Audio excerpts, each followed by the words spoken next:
নমস্কাৰ আপোনালোকে চাই আছে ক্ৰিকেট গুৰু আছাম ইউটিউব চেনেল। ভাৰত আৰু আফগানিস্তানৰ মাজত তিনিখন এদিনীয়া প্ৰথমখন এদিনীয়া অনুষ্ঠিত হৈ যায় ধৰ্মশালাত, য'ত নেকি ভাৰতে অতি সুন্দৰভাৱে খেলখন জিকিলে আৰু 1-0 অগ্ৰগতি লাভ কৰিলে। গতিকে এইটো সিৰিজটো জিকিব বুলি আমি কৈছোৱে অলৰেডি। এখন জিকিলে আৰম্ভণিটো ভালেই হৈছে, গতিকে পৰিসমাপ্তিটোও ভালেই হ'বগৈ। 3-0 আমি জিকিলে ভাল হয়। আজি সাধাৰণতে আৰম্ভণিটোৰ আফগানিস্তানে বেটিং কিন্তু ভাল প্ৰদৰ্শন কৰাই আমি দেখিবলৈ পাইছিলোঁ। বলিঙত তেওঁলোকে ইমান বেছি উইকেট ল'ব নোৱাৰিলেগৈ ভাৰতক হৰুৱাব পৰাকৈ, কিন্তু বেটিঙত বহুত সুন্দৰ বেটিঙে কৰিছিলে বুলি ক'ব লাগিব। বিশেষকৈ গুৰবাছ, ৰমনুল্লাহ গুৰবাছ ওৱান মেন আৰ্মি হৈ পেলাই কিন্তু তেখেতে বেটিঙত পাৰফৰ্মেঞ্চ দিছিলে।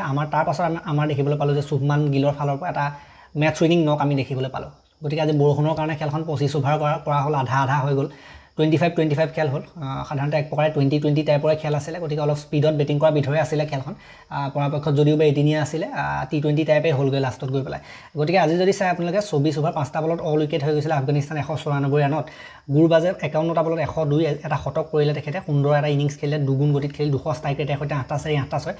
জাদ ৰানে 1, চেডিকুলাই অটল 0, ৰহমত শ্বাহ 3, তেওঁলোকৰ অধিনায়ক চাহিদিয়া 27, অমাৰ জায়ে 26 ৰান কৰিছিলে, নাবিয়ে 9, ৰাছিদ খানে 9, ঘাজানভৰ 0, ৰাহমান চাৰিফি 4 আৰু ছালিম ছাফিয়ে 1 ৰান। বাকী উইকেটৰ কথা ক'বলৈ গ'লে অৰ্শদীপ সিং 2টা, গুৰনুৰ বাৰ 3টা, প্ৰসিদ্ধ কৃষ্ণ উইকেট নাই, হৰ্ষ দুবে 3টা, দেন ৱাশ্বিংটন সুন্দৰৰ উইকেট নাই আৰু নীতিশ কুমাৰ ৰেড্ডি 31ত 2টা। গতিকে এনেকুৱা ধৰণৰ আমি উইকেট দেখিবলৈ পাইছিলোঁ ভাৰতীয় বলাৰসকলৰ ফালৰ পৰা। আজি হৰ্ষ দুবে আৰু লগতে গুৰনুৰ বাৰ তেওঁলোকৰ সাধাৰণতে অভিষেক ঘটিছে, ডেবিউ ঘটিছে আৰু প্ৰথমখন মেটচতে ভাল প্ৰদৰ্শন হৈছে, দুয়োজনে উইকেট পাইছে। গতিকে সেইটো ভাল লক্ষণ আমাৰ ইণ্ডিয়ান টীমৰ কাৰণে। আগলৈ আহি থকা দিনত যে নতুনকৈ অহা প্লেয়াৰেও প্ৰথম দিনে আহি পেলাই সুন্দৰ প্ৰদৰ্শন কৰিছে, আগবঢ়াইছে, ভাল উইকেট লৈছে। বাকী ৰান চেছটো যদি কথা চাবলৈ যায় 22.5 অভাৰত ইণ্ডিয়াৰ ৰান চেছটো কৰিলে 195, 3টা উইকেটৰ লোকচানত। ৰোহিত শৰ্মা 16টা বলত 16 ৰান, 9টা আউট হৈ গ'ল, দেন ৰান আউট হৈ গ'ল। দেন শুভমান গিলৰ যদি আমি কথা ক'বলৈ যাওঁ, তেখেত 9টা আউট হৈ থাকিলে। অধিনায়কজন 66টা বলত 84 ৰান। আজি ধৈৰ্যশীল ইনিংছ আমি দেখিবলৈ পালোঁ। দায়িত্ব লৈ খেলিছে 11-4 2-6।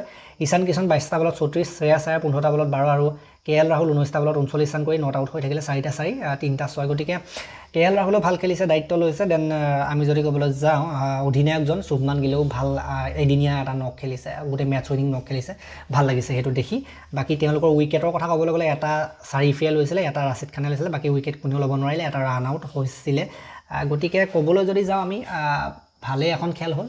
আফগানিস্তানৰ বিশেষকৈ গুৰবাজৰ ইনিংছটো যথেষ্ট ভাল এটা ইনিংছ আছিলে, চাবলগীয়া এটা ইনিংছ আছিলে। আৰু আমাৰ বাৰু বলাৰসকলৰ ঠিকেই আছে। বাকী বলাৰসকলে যদিও অল আউট কৰিব পাৰিলে সেইটো বেলেগ কথা, কিন্তু অল আউট কৰিব পাৰিলেও ৰানটো কিন্তু মোটামুটি ভালেই কৰি লৈছিলে। 25 অভাৰত 194, 200 নহ'লে সেইটো বেলেগ কথা, কিন্তু আৰু অলপ ৰান লাগিছিলে। কিন্তু ৰানটো এনেকুৱা এটা লাগিছিলে যে ফাইট দিব পৰা ৰান কৰিছিলে। গতিকে সেইটো প্ৰকাৰে ফাইট হৈছেও, ইমানো নোহোৱা নহয়। প্ৰথমৰ পৰা তেওঁলোকে উইকেট লৈছিলে, কিন্তু লাগি ধৰিলে ন আমাৰ শুভমান গিল আলকটৰা লগা দি, গতিকে সেইটোৰ কাৰণে জিকি গ'লগৈ আৰু।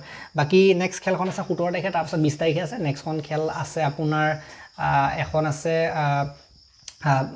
কি কয়, এখন অটল বিহাৰী বাজপেয়ী যিখন ষ্টেডিয়াম, ইকানা ষ্টেডিয়াম উত্তৰ প্ৰদেশৰ, তাত আছে। লক্ষ্ণৌত আছে। আৰু আনখন আছে আপোনাৰ চেন্নাই ছুপাৰ কিংছৰ হোম গ্ৰাউণ্ড চেপাক, তাত আছে। গতিকে ক'বলৈ গ'লে নেক্সট কেইখন খেল আমি চাম, কি হয় কি নহয়, আফগানিস্তানে এখনমান জিকিব পাৰে নে নোৱাৰে। আৰু মেইন কথাটো হ'ল যে আফগানিস্তানৰ এগেইনষ্টত ইণ্ডিয়া ৱৰ্ল্ড কাপত হওক বা চেম্পিয়ন্ছ ট্ৰফি এনেকুৱা ধৰণৰ এইবিলাকত খেলি থাকিলেও, টুৰ্ণামেণ্টবিলাকত খেলি থাকিলেও ছিৰিজ হিচাপত কিন্তু প্ৰথম ছিৰিজ হৈছে। যদি আমি এদিনীয়া ছিৰিজৰ কথা ক'বলৈ যাওঁ, বাইলেটাৰেল প্ৰথম হৈছে। কিন্তু বাকী T20টো আগতে হৈছিলে, এদিনীয়া প্ৰথম হৈছে। গতিকে এইবাৰ এইটোতো সেইটো কাৰণে বিশেষ।